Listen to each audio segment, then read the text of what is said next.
Welcome to Bheemas kitchen. ಇವತ್ತು ನಾವು pepper chicken fry ಹೇಗೆ ಮಾಡೋದು ಅಂತ ನೋಡೋಣ. ತುಂಬ ಟೇಸ್ಟಿ ಆಗಿರುತ್ತೆ, ನೀವು ಖಂಡಿತ ಟ್ರೈ ಮಾಡಬೇಕು ಇದನ್ನ. ಬನ್ನಿ ಇವಾಗ ಹೇಗೆ ಮಾಡೋದು ಅಂತ ತೋರಿಸ್ತೇನೆ. ಚಿಕನ್ ತೊಳೆದಿಟ್ಕೊಂಡಿದ್ದೀವಿ. ಇಲ್ಲಿ ಒಂದು ಬಾಣಲಿ ಇಟ್ಕೊಂಡು ಎಣ್ಣೆ ಬಿಸಿ ಆಗಿದೆ, ಅದನ್ನ ನಂತರ ಕರಿಬೇವು ಹಾಕ್ಕೊಂಡಿದ್ದೀವಿ. ಈಗ ಈರುಳ್ಳಿ ಸೇರಿಸ್ಕೊಳ್ಳಿ. ಕಲರ್ ಚೇಂಜ್ ಆಗೋವರೆಗೂ ಫ್ರೈ ಮಾಡ್ಕೊಳ್ಳೋಣ.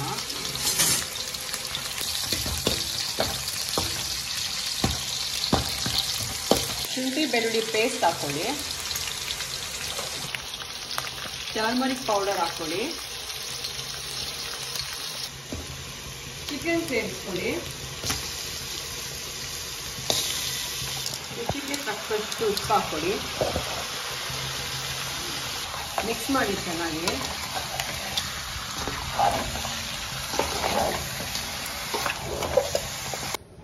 ಕಾಶ್ಮೀರಿ ರೆಡ್ ಚಿಲ್ಲಿ ಪೌಡರ್ ತಗೊಂಡಿದ್ದೀವಿ, ಪೆಪ್ಪರ್ ಪೌಡರ್ ಮತ್ತು ಜೀರಾ ಪೌಡರ್ ತಗೊಂಡಿದ್ದೀವಿ. ಇವಾಗ ಸ್ಪೈಸಸ್ ಎಲ್ಲ ಸೇರಿಸ್ಕೊಳ್ಳೋಣ.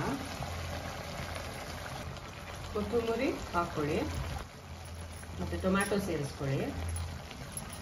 ಟೊಮ್ಯಾಟೊ ಜಾಸ್ತಿ ಹಾಕ್ಕೋಬೇಡಿ, ಒಂದು ಅರ್ಧ ಟೊಮ್ಯಾಟೊ ಹಾಕ್ಕೊಳ್ಳಿ ಸಾಕು. ಮಿಕ್ಸ್ ಮಾಡ್ಕೊಳ್ಳಿ. ಮಿಕ್ಸ್ ಮಾಡಿಕೊಂಡು ಒಂದು 5 to 10 minutes ಬಿಟ್ಬಿಡಿ.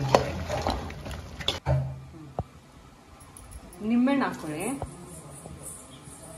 ನೋಡಿ ರೆಡಿ ಆಗಿದೆ. ಪೆಪ್ಪರ್ ಚಿಕನ್ ರೆಡಿ ಆಗಿದೆ ನೋಡಿ. ಎಷ್ಟು ಚೆನ್ನಾಗಿ ಬಂದಿದೆ. ನೀವು ರಸಮ್, ಬೇಳೆ ಸಾರಿಗೆ ಎಲ್ಲದಕ್ಕೂ ಇದನ್ನು ಹಾಕೊಂಡು ತಿನ್ಬೋದು. ನೋಡಿ ಎಷ್ಟು ಚೆನ್ನಾಗಿ ಬಂದಿದೆ. ನೀವು ಟ್ರೈ ಮಾಡಿ.